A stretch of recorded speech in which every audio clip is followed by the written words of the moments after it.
Oh yeah, it just skips along the top of all the little chunky sections. This is a fast bike. Yeah.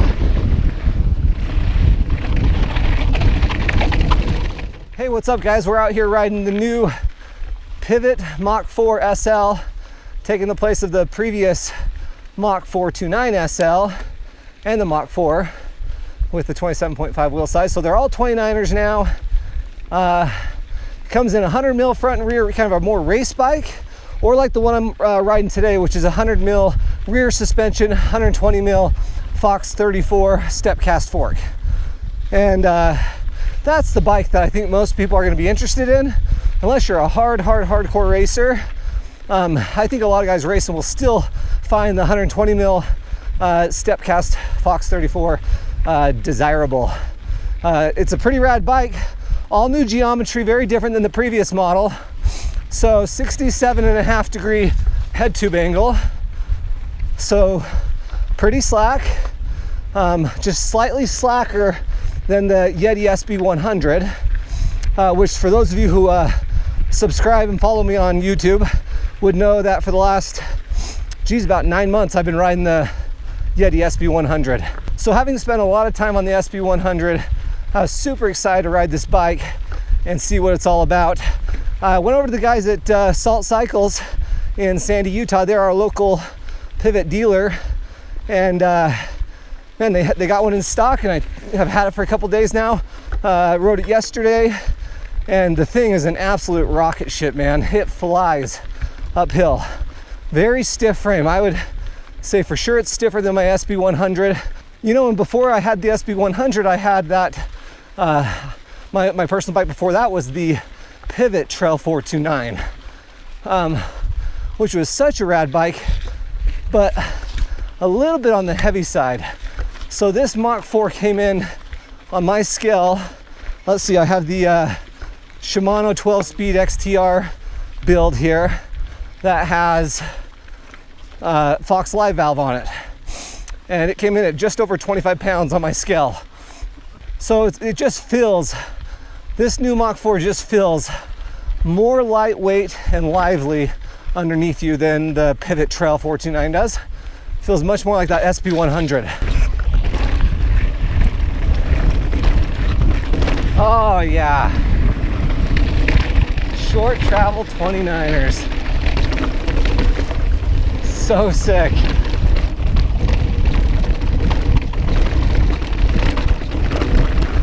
Woo! It's a short travel 29er, but it feels awesome.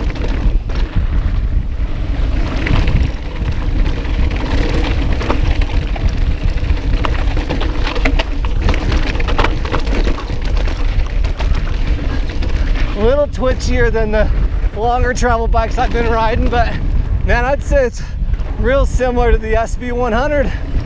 Man, I love these bikes. Woo!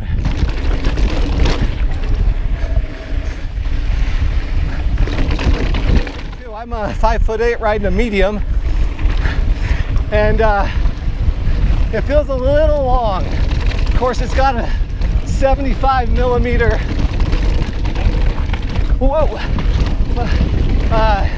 stem. Yeah, man, you just put a little bit of weight on those pedals and it opens right up, man. This is a fast bike. Yeah.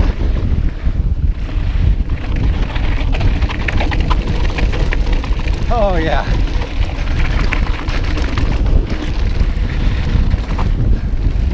Oh, the braking bumps.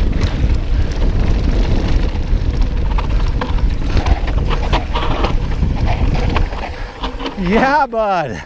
Dude, when you landed off the jump, it just sprayed me. Dude, that was sick. That's awesome. It is better than I thought it was gonna be. And you gotta realize the last two bikes I've ridden out Jacobs was an SB150 and the Mega Tower. So 160 mil bikes down to a 100 mil bike. Dude! Pretty fun, man. Pretty dang fun. Ardent race tires too. Get a picture of the bike there. That was sick. Oh man, when you landed, as soon as your back tire hit, it just rooster tailed right up my face, man. Yeah, I see little speckles all there. Yeah, dude. Hey guys, I just got back from my ride on the Pivot Mach 4 SL. I felt like it put you in a very aggressive position for climbing. This is a very stiff bike, definitely stiffer than my Yeti SB100. And when you put down the power on this bike, I don't feel any bob at all. It just feels like a rocket ship just propelling you forward. This was very similar to my Yeti SB100 descending. I would say the rear end felt more dampening sensation. That's just a function of the DW link on this. The way Pivot does the DW link, a lot of dampening. It felt really good in the rear, and the front felt good too, but it was a little twitchier feeling maybe, which is surprising because it's a slightly slacker head tube angle than the Yeti SB100, but it might have felt a little twitchier feeling, and it still had some good pop to it and everything. It felt really good.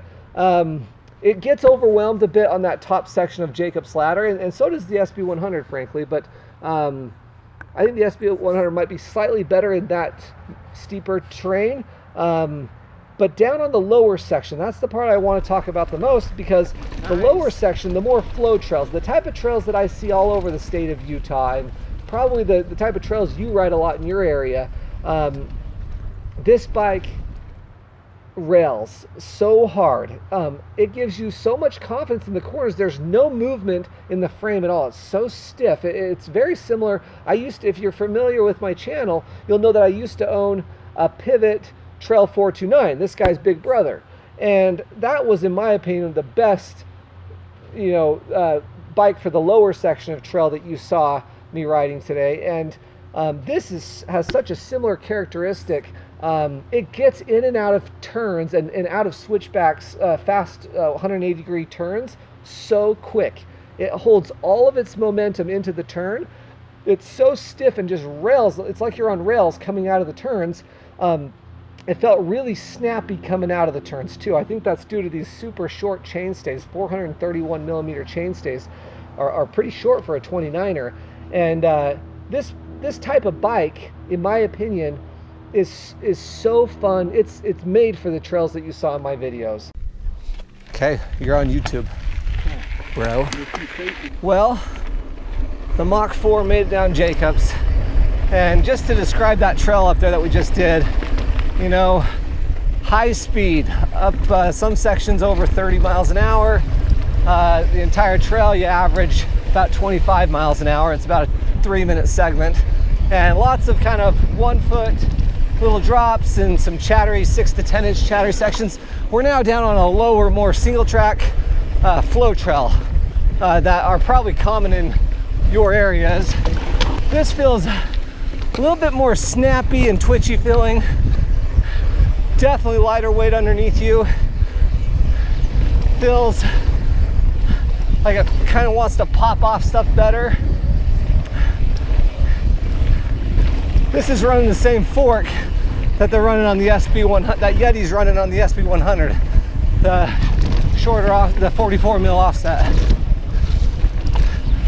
Yeah, it just carves so well. Man, that's one thing that Trail 429 did really well too, is just carved so well. I haven't talked about it much today, but I'm riding the Fox Live Valve on this bike. If you haven't seen my video on Fox Live Valve, go check it out. I did a whole review on Fox Live Valve on a Pivot Mach 5.5. One other thing I'm just gonna mention real quick about this bike compared to the Yeti SB100 is the Yeti really encourages you to kind of get up forward on the bike and really lay into those turns kind of up more towards the handlebars. And this bike, this is my second day riding it.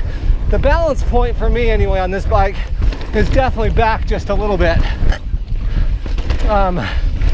Really kind of behind the saddle almost. There's so much grip up front still that you can do that. just kind of a different balancing point. But man, the bike carves all these lower speed flow trails way better than probably any other like true cross-country bike. I used to own a Rocky Mountain Element also, and I mean, this is definitely more slack filling than that. More stiff too. Nice. Sick. Yeah. Man, if you're a guy that used to race a lot, and I've said this before, but if you're a guy that used to race cross country, or you currently are on a cross country bike like a Trek Top Fuel or a Specialized Epic or a bike like this, man, sell it. Just get rid of it. This bike is so much better, or even the Yeti SB100 is just so much better. But really, this has so many of the same characteristics that you find in those XC race bikes, that really snappy, quick feel, very responsive to pedal input. But this does it so well that Pivot just hit the nail on the head with this bike, in my opinion. Like I said, it got a little overwhelmed on the top section, but we still hammered it. We still rode it super hard.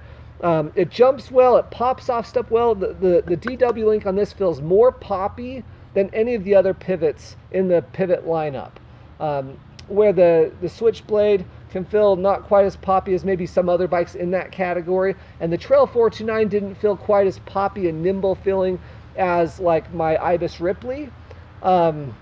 This feels very poppy and responsive. It was a lot of fun. Definitely get out and demo this bike if you've got the Pivot demo truck coming in your area. If you're local here, go see Salt Cycles. They have these in stock. The one I rode today had the Fox Live valve on it, which if you're not familiar with that, go check out my other video. I'll link it in the description. I had such a good time on this Mach 4. It couldn't be my only bike because it doesn't have enough travel for the really chunkier trails. I hope you enjoyed the video today. I hope it was helpful for you. Thanks to Salt Cycles for the demo, and yeah, go to Pivot's website and check it out. Such a rad bike. Anyway, thanks guys.